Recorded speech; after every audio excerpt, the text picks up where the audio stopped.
First off, I kind of like this yearly tradition. I got you last year. You did the national anthem. I like it too. We won, so I'm putting all this luck on you now again. Well, last year I remember in the 9th feeling like, oh man, they're going to blame me if he doesn't hit this, you know? And then meanwhile, the next night I came back, I was here the next game, and I filmed a thing in the corridor, like an opening, and everybody's high-fiving me, like, good job. So that's the pressure. They're like giving me credit when we won, so you know what happens if we don't. We really got to win this tonight. I mean, to be asked back to do the national anthem, because you've done it numerous times here before, what honor, how honoring is that? It's an incredible honor to be here doing this. First of all, it's my team. These guys, I mean, they're great guys. I know several of them so well, and it's truly just one of those.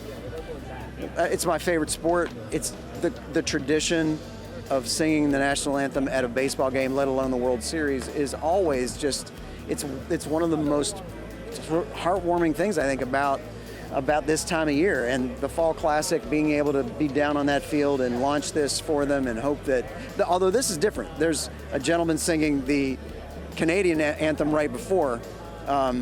So I'm glad I didn't do this in Canada where I would have to go first. It's nice to go second on the anthems. No, I know I've asked this in the past, but I mean, obviously you're here. Has your phone been blowing up for like, come on, Brad, give me the tickets, come on? Yeah, it's the ringer's off. I don't have tickets, guys. I can barely get in. They might make me leave. We'll see how it goes. And also, I mean, another big celebration tomorrow, your birthday. We got any big plans? I'm hoping that I want us to be, for my birthday, I would like to be 3-1 on the series. How about you?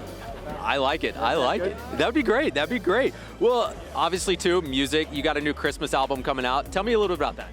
So we went in to cut what I wanted to be, like you're stepping into a magical world. It's the way I feel at Christmas, is I want to put on music. I want to let it play. And it's on in the house, and it puts you in the mood. And that feeling when you turn on the Hallmark Channel, when you're in these little towns where the biggest problem you have is whether or not you're going to win the gingerbread house contest, you know? It's like that. It feels like a magical world that we tried to be musically creative. My band really brought it, and so I hope people can put this on and just feel a little more Christmas spirit. And how is Christmas in the Paisley household? How do you guys celebrate? We have all of our family to our farm. We end up with upwards of 20, 30 people, you know, depending on who can make it in for the year. And there's no better feeling to me at the end of a long year than to have your family gathered around and the traditions that you have, and some of the simplest things, a fire in the fireplace and the smell of cinnamon. I mean, I don't know what that is, but it's just the world is right at that point. I want to talk about Kimberly, new show, Nashville 911. Yeah, killing it. Can we see a cameo by chance? That isn't up to me, and we'll have to negotiate a price if that were the case. But she is having the time of her life. What an amazing, first of all, I feel like it's not only a great look for Nashville, it's just a great looking show. You see what makes our city so fun and interesting. Trust me, it's not as dangerous as it comes across. You don't have to worry about half of the things that really are happening to people on that show, but I really think it's an incredible postcard that basically says, come visit. Now, I know she's placed the dispatcher on the show, but is she kind of bringing any of that home? Like, Brad, I'm going to tell you how it's done. Let me tell you, if I had to call somebody in an emergency and needed, like, you know, advice, like medical advice or that, it's not her. So she's an actor. She's good at acting. But it's definitely not her. I'm calling, you know, maybe my dad, you know. She is great at learning her lines and talking somebody down off a ledge. But as far as that goes, if I'm calling, the answer I'm going to get if I call her is, oh, you're fine. Put a Band-Aid on. I want to ask, you know, she had a very, very touching post to the late Diane Keaton. When she heard the news, what was her reaction? I'm sure she was shocked like all of us, right?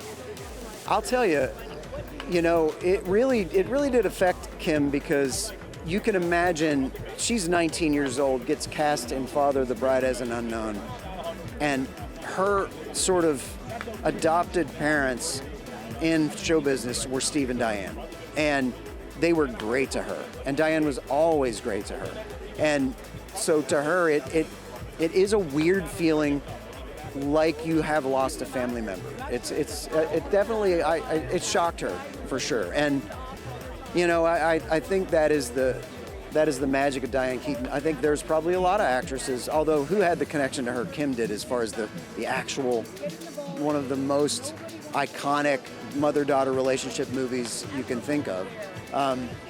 But Diane had that effect on people.